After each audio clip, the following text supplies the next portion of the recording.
I'm Dan O'Mani. I'm an executive vice president and the general manager of Inkhouse San Francisco. I'm with my awesome colleague, Ann Baker, SVP, also in our San Francisco office, although I think she's in Southern California right now. That's true. Yeah. Ann, how long have we been working together? More than 6 years? Together more than 6 years. Almost 6.5. Feels like a lifetime. Yeah, a lifetime has been the last 2 weeks.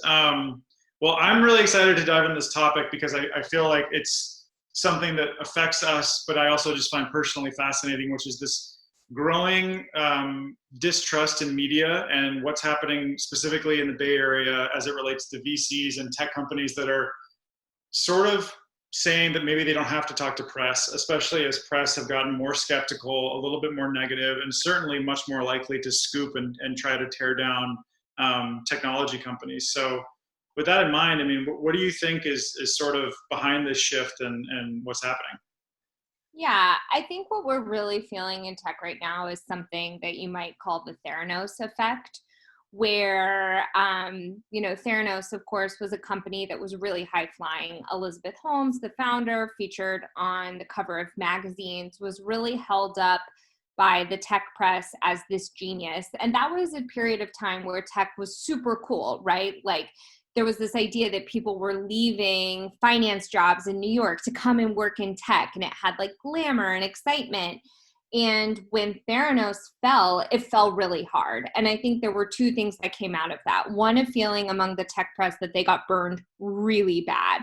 So anyone who wrote a glowing profile of her and the company that was not particularly critical or as inquisitive as it could have been about how the technology actually worked ended up looking pretty silly and really bad. And then secondly, John Carreyrou, the Wall Street Journal reporter who broke the story, her series of stories about the various ways that Theranos had been lying to the public and misrepresenting itself, became a celebrity. He had a big book. He got a lot of attention for that. And I think that the response among the tech press was like, one, I can't lob softballs anymore because it might burn me if this company ends up to be not what it says it is. And two, like, hey, I want to be the John Carreyrou of this situation. Yeah. And so that led to a tech press that is a lot more skeptical, a lot more aggressive. And the bloom has really come off the rose on these tech companies. They've had issues with sexism, with racism, questions about privacy, questions about, should technology even exist in this way? What is its culpability in, say, insurrections against the government? And so you have a dynamic where you have a press corps that is more skeptical than it ever has been. And you have venture capitalists and tech companies that are feeling like, hey, why are you being so aggressive towards me? Like, I'm out here trying to change the world with my tech. And so it's creating a really negative feedback loop between the two parties. Yeah, that's what I'm seeing. No. I mean, I think that's really well put. I think that for a while there, tech sort of had an underdog status when it didn't totally deserve it anymore. Like, tech had just gone completely mainstream. There were founders who were repeat founders that were millionaires being funded by these huge VCs. So it wasn't really an underdog story anymore, but it kind of was written that way.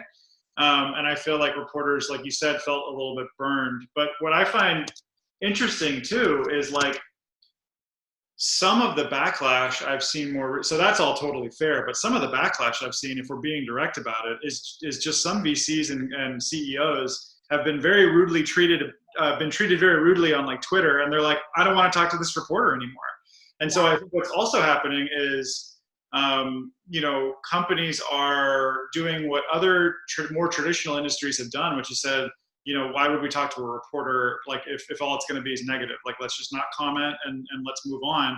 So it's like you said, it's not just that, the underdog status is gone, but yeah, they've just really become, more broad, where reporters are less interested in writing these fluff pieces, like you said. So it's been really fascinating. I agree. I mean, I think it's a feeling like, I don't really need you. And if this is going to be the tone and the vibe, why would I talk to you?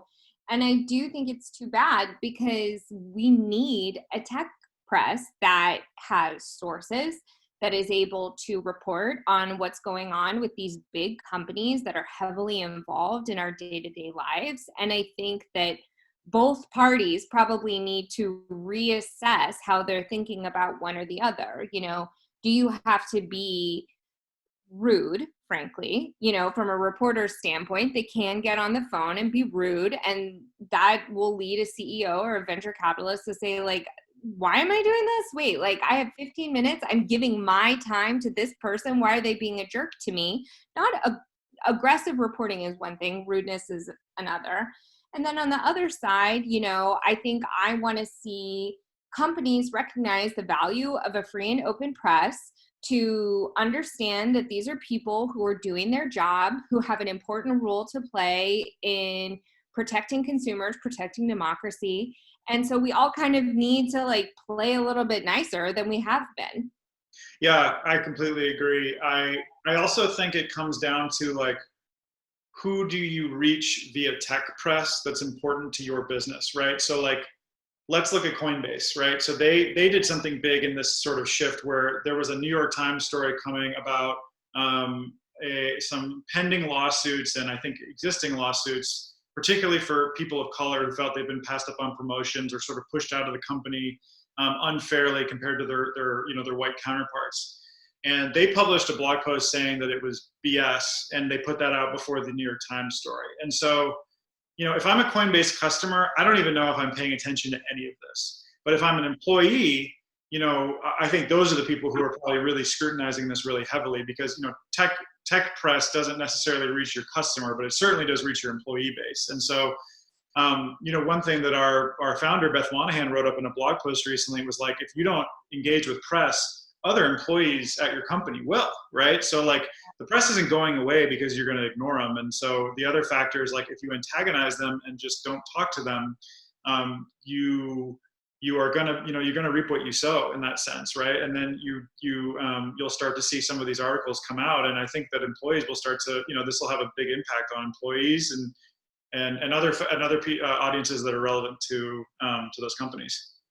Yeah, and I mean, I guess what we should say is like, where we are right now is you have a set of influential venture capitalists and tech companies, I think Tesla being a particularly notable one, that has sort of like canceled public relations. Right. They're like, we're not going to talk to the press anymore. We're going to fire our entire PR department, and we're just going to have our own owned news channels, and that's all we're going to do. And if you want to know what's going on at my company, you can come and read my blog post about it or watch my video or whatever. And for a certain segment of companies, that is an approach that will absolutely work. I mean, let's be honest, like Elon Musk can do whatever he wants. He sneezes and it's on the front page of the New York Times. Right. So like, if you're him, why would you, sort of like try and make nice with reporters? But I do think that if you are a company that is young, that is trying to get attention, that is trying to reach very specific audiences, to say like, oh yeah, I'm going to write a blog post and then like TechCrunch is going to cover me for that. It's like, well, do they even know who you are? Why would you assume that they're reading your blog post? They're probably not. Yep. Um, No, I mean, I'm glad you brought that up, because I've been thinking about that, because I think part of what gave rise to this was there was a little bit of a news cycle around Tesla eliminating its comms team. I think, we know from folks that we know at that company that actually had happened earlier, but it kind of became news later. But I agree, because Elon Musk tweets and more people see it than if TechCrunch covers Tesla, right? I mean, look at Facebook. Mark Zuckerberg posts on Facebook on his own platform, and that scale is way bigger than any one news article, not to mention the amount of control that he has on what goes out there, and the amount of time it takes, right? Like, compared to how, interacting with reporters, it takes time, and it's not always, you don't always get the result you want. So I'm glad you brought that up, because that's the other question, is like, is replicating Tesla really viable? Like, you can't just start acting like Tesla. Like, you can't just start acting like Facebook. Like, those companies have spent years building up a really, really big following. And I also think those are two consumer brands that people interact with. Most people have an opinion on. But if you're a Series B company that like does something that enterprise IT buys, I think that over time you can build a following of people that care about that sort of thing, but you're never going to reach that scale that those other companies have. So I guess my question is like, from your opinion, like if people are thinking about replicating this as far as building their own following, like what should they be doing? And putting aside the whole like not talking to reporters for a second, because that's a whole Yeah. set of paradigms. What I would say is that I think there's this idea that it's like binary, right? It's like you either go all in on one approach and that's going to be your key to getting where you want to go, or you go all in on the other. And the reality is that it should be both. Yeah. House was founded by Beth in 2007 with the idea that companies need to have a blog. That sounds really like silly now, but that was actually like kind of a new idea. Like you should have Twitter, you should have a blog, you should be communicating with your prospective employees, your customer base, your investor base directly. And so it needs to be a little bit of both. You need to think about, okay, what am I trying to do here? First and foremost, any strategic communications program has to start with like, what am I trying to do? What are my business goals? How can communications help me achieve those business goals? And so if you are trying to hire, think about where the people that you're trying to hire live. Are you trying to expand your engineering team? Okay, well then maybe you need to think about a strategy that would include actively posting on Reddit, thinking about Product Hunt, thinking about TechCrunch, thinking about places where the people that you're trying to hire consume news, consume information. And that can mean media reporters, but it can also mean other kinds of forums and message boards. So it doesn't have to be like never talk to the press again, or like only talk to press and don't have a blog. It's a waste of time. Like it has to be both. Why are we trying to make it like it should only be one thing and not the other?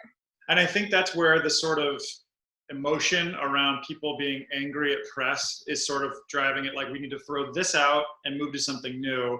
But I think they also complement each other, right? And again, you're right. Like I am biased here, but like I've seen it work. And I also know that if I was starting today and I wanted to eventually have the scale and the following that a Tesla does, yeah, I would need to invest, but the credibility you get automatically from being covered by reporters, it would take years to get that on your own, right? And so, I think there's a lot of benefits to going sort of the owned route, right? And the sort of approach where you're saying we're going to create our own content, and we're going to host it ourselves, so that way we know that what we say is what gets out there, and there's no chance of it being misinterpreted.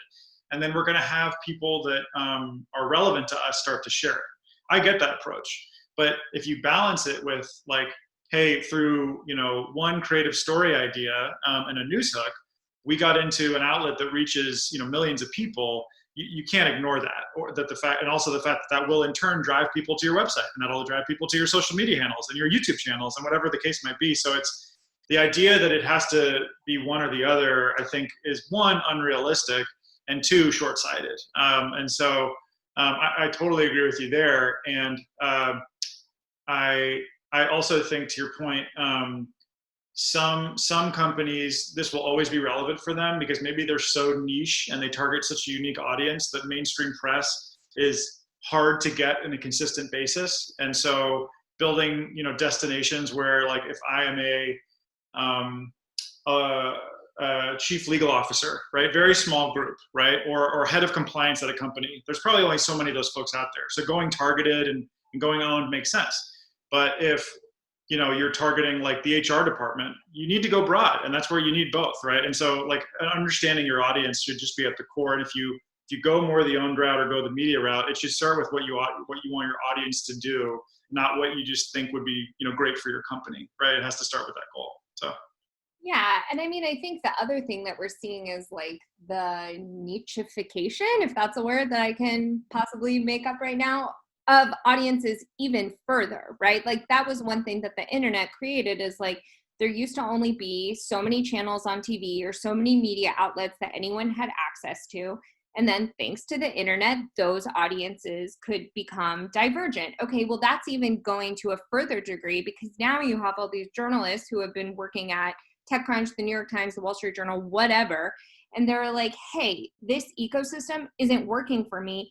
I'm just going to go direct to my readers who are extremely specific and write a newsletter for them, and they'll pay me $5 a month or whatever it is to do it. Our great colleague, Ryan Ferguson, wrote an amazing blog post for Inkhouse about the Substack revolution, right? So like companies need to think about that too. Like if there's someone out here writing a newsletter that is super specifically for like moms who are interested in DIY projects of a certain kind, and you are a company that helps them find projects that they should do, and you're not going to bother to engage with that newsletter writer because you're like, I hate all reporters, like, dude, you're really missing out. So it's all just like, it comes back to goals. It's so basic, but it's like, it comes back to goals. It comes back to thinking about what you're trying to accomplish, and then looking at all the many tools in your toolbox and making it work together. It's not all or nothing. I agree. I have a couple of things. First of all, I think it's funny that your example was DIY moms and mine was chief legal officers. I think it's, yeah, right. but also, I think that's also like a tech move. Like that's actually a tech trend in that anybody can publish now. And so what it's done is, I think it has made it like, I mean, if we're being very honest, it's made it harder for people to know how much they can trust their news source, and instead going direct to companies. But what it also means, I think, is I still think media relations is a key differentiator, but when you're producing your own content, quality is the differentiator, because there are a lot of people putting out bad content today. And so because it's so easy, and because it's like not as much of like a, oh, you have to build a huge following, like anybody can do this if they have a website. The way to stand out is like it's all like fast food content, and we're like, you want to be serving something much more like, you know, high quality. And so it's made, I think, the quality of content like more important than ever. If anybody can be a publisher basically for free, then like the good stuff sort of rises to the top, you know? I think that's such an important point. I definitely think that people think that content creation is like a lot easier than it looks. Anyone can make a TikTok. It takes 30 seconds. Right. Yeah, anyone can do it. Can anyone create a good one? Probably not, right? So like this idea that I'm going to be my own source of like coverage and content for and speak directly to my audiences is a really nice idea in theory. But if you don't have a dedicated person internally who's actually going to own that, if you don't have someone who knows how to write, who can edit, who can make sure that the content that they're producing is actually relevant to the audiences you're trying to reach, all of that stuff doesn't happen on autopilot, right? It needs to be a really deliberate process. And so you want to make sure that if you are doing an owned content push, which we totally endorse, you got to have the right people around you to do it. I think it's easy to pump out a lot of content. And I think it's easy to occasionally pump out occasional good pieces of content. It is hard to create a lot of good content. That's the thing, right? Like you and I could like talk about this like on ends, but like, you know, they're writing a few blog posts a week, if you don't care about the quality, is not that hard. But if you care about the quality, that's actually a very, very hard challenge. There's only so many people that can do that, you know? And so, and to your point, have it tie back to the audiences that matter to you. So I also think this is a grossly or underestimated undertaking, because to have it be a living, breathing thing where you're producing, like everyone wants to be a newsroom or a publisher. I mean, that's not easy. If it was easy, like, I mean, like this is the whole newspaper business. This is the whole news reporting business. Like it's very, very hard, you know, and it's harder than ever. So like, I do think it's funny how time and again, Silicon Valley has sort of this unfortunate belief that they can go do whatever is being happening elsewhere better than whoever's involved. Better than the subject matter experts. I mean, how many companies have blogs that haven't been updated in like 2 months? Right. Or it's like the last 3 things have been like 2 paragraphs about a company's announcement and something that's not going to be all that interesting to the reader. Yeah. Right. Okay. Last question I have for you is that, you know, I've been in PR since 2007. I think you started in 2009. Am I wrong? Right about that? I mean, sure. So like, this isn't the first time I've heard people talk about like the relevance of news media going away. It does feel like with Trump and everything that's been happening, like it's gotten like a little more of a boost. And, there's time and again studies about how people don't trust the information they see and aren't even sure like if what they saw was real. But like I had a great chat with Alex Wilhelm a couple months ago, and he was like, the media is not going away. He's like, it'll change, and some areas are going to be really under resourced, especially local news. But there will always be, the media. And so I guess, if we assume media isn't going away, but the landscape is changing, like what should a startup founder be thinking about in terms of like engaging with press while also building their own following? Yeah, I mean, I definitely agree that the death of media is greatly exaggerated. I went to journalism school myself and graduated from college during the height of the recession. And all of my journalism teachers were like, this job is literally not even going to exist. And you know what? It still exists. So I definitely think that journalism is here to stay. And we should also say that we love journalists. Attacks on journalists of any kind, like a personal attack, call to violence towards journalists, the fake news media, all of that it's not okay. It's bad for democracy, and it's bad for the tech industry too, right? Like a press that is challenging tech companies to be better for their consumers is better for everyone. So just to get on my soapbox for a second, we love reporters and we really want to help make sure that they continue to be able to do a good job, because as consumers of technology, we have an interest in that as well. I think if you're a startup looking to engage with a reporter, the main thing you have to do is like, what am I going to tell this reporter that is actually interesting? I think way too many people think that a reporter should want to take their call just because they're like breathing air, right? Like, I'm here, I raised some money, I can consume oxygen. I don't understand why the Right. Times isn't like talking to me all the time. And we're like, well, what are you going to say to them? Like, you breathe, that's cool. You have to make sure that your story is good and it's interesting. And you know how you could know if your story is good? Could subscribe to the New York Times and read some articles and see the kind of stories that they publish and say, wow, my story's not as good as that one. Like, I got to work on it more, right? So make sure you have something interesting to say. And I think that applies to everything you're doing. Exactly. To our point about owned content creation, if you want it to be good, make sure that it actually is interesting and has something to say. Yeah. Make it good. If you're going to spend the time doing it, make it good. I agree. And I think reading the news and even reading content now at this point is like one of the most underutilized ways to just sharpen your own abilities. And that's beyond us as PR people, but anyone, because if you don't apply that to how you message yourself, how do you expect people to care? And it's not just to, click on one story every once in a while. It's like to actually come back, right? And say like, what has you coming back? What has you sharing?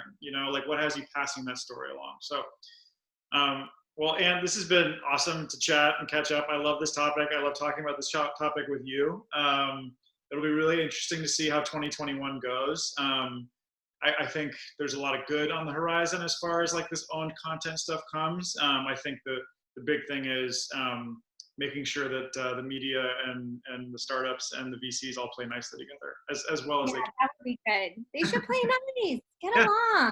Yeah, It would be better for everybody. I agree. Well, Thank you. thanks, Anne. Jen. Yeah, Good good to talk talk. to you. Okay. Bye-bye. Bye.